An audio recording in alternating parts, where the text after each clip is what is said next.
Hello friends, வணக்கம். Welcome to digital drift tech YouTube channel. நான் உங்க விஸ்வா. போன வீடியோவில் நம்ம மதர் போர்ட் பத்தி பார்த்துருந்தோம். இந்த வீடியோல ரேம் பத்தி பார்க்க போறோம். ஃபர்ஸ்ட் ரேமோட ஃபுல் ஃபார்ம் பார்த்துருவோம்.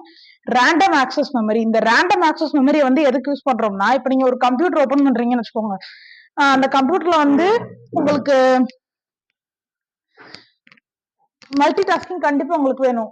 இப்போ ஒரு ப்ரௌசர் ஓபன் பண்றீங்க, இன்னொரு ப்ரௌசர் அதே சமயத்துல அதை குவிட் பண்ணிட்டு ஓபன் பண்ணுவீங்கல்ல, அப்ப அதோட மெமரி எதுல ஸ்டோர் ஆகும்னா இது இந்த ரேண்டம் ஆக்சஸ் மெமரியில தான் ஸ்டோர் ஆகும்.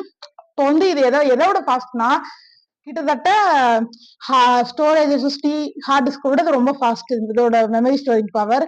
இது எதுக்கு நான் ஒரு எக்ஸாம்பிளுக்கு இன்னொரு எக்ஸாம்பிள் பார்ப்போம். இப்போ நான் என்ன பண்றேன், ஒரு ஃபைல ஒரு டெக்ஸ்ட்டை காப்பி பண்றேன், ஒரு இடத்துல இருந்து காப்பி பண்ணி இன்னொரு இடத்துல கொண்டு பேஸ்ட் பண்றேன்னு வச்சுக்கோங்க. அதை காப்பி பண்ணிட்டு பேஸ்ட் பண்றேன்ல, அதுக்குள்ள அது மெமரி எதுல ஸ்டோர் ஆகும். அந்த மெமரி, அந்த டெக்ஸ்டோட மெமரினா கண்டிப்பா எல்லாத்துக்கும் மெமரி இருக்கு. அந்த டெக்ஸ்ட்டுக்கும் ஒரு கேபி கணக்குல மெமரி இருக்கும். அந்த கேபி மெமரி எதுல ஸ்டோர் ஆகும்னா அந்த ரேம்ல தான் ஸ்டோர் ஆகும்.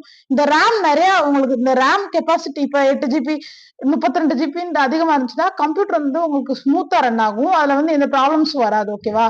நிறைய மல்டி டாஸ்கிங் பண்ணலாம். அப்ப ஒரே ப்ரௌசர் டேப் நிறைய வாட்டி ஓபன் பண்றது, அது மாதிரி நல்ல அந்த மாதிரி விஷயங்கள்லாம் பண்ணலாம். அது எதுக்குன்னா உங்களுக்கு நல்லா ஹெல்ப்ஃபுல்லா இருக்கும். இப்ப ஒரு எக்ஸாம்பிள்னா, இப்ப நீங்க ஒரு மீட்டிங் அட்டன் பண்றீங்க, அந்த மீட்டிங்ல இருந்து ஏதாவது சின்ன டவுட் நீங்க ஏதாவது கூகுள் பண்ணா அந்த மாதிரி டக்குனு இது ஓபன் பண்ணி பண்றதுக்கு அந்த மாதிரி விஷயங்களுக்கு யூஸ் பண்ணாது. ரேம் அதுக்கு தாங்க, அதாவது ரேண்டம் ஆக்சஸ் மெமரி. ஃபர்ஸ்ட் சொன்ன மாதிரி ரேம்னா ரேண்டம் ஆக்சஸ் மெமரி. ஓகேவா? இதுக்குள்ள நீங்க இத ஸ்ட்ரக்சர் பாத்தீங்கன்னாலே நிறைய தெரியும். சிப்பா இதுதான் அந்த மெமரி. ஓகேவா? இதுதான் அந்த நம்ம இப்படிதான் ஆக்சுவலி ஃபிட் பண்ணணும் ரேம் மதர் போர்ட்ல. அது ஃபிட் பண்ற வீடியோ தனியா பார்ப்போம்.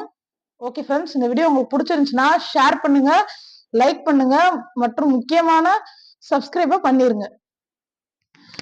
தேங்க்ஸ் ஃபார் வாட்சிங். பாய்.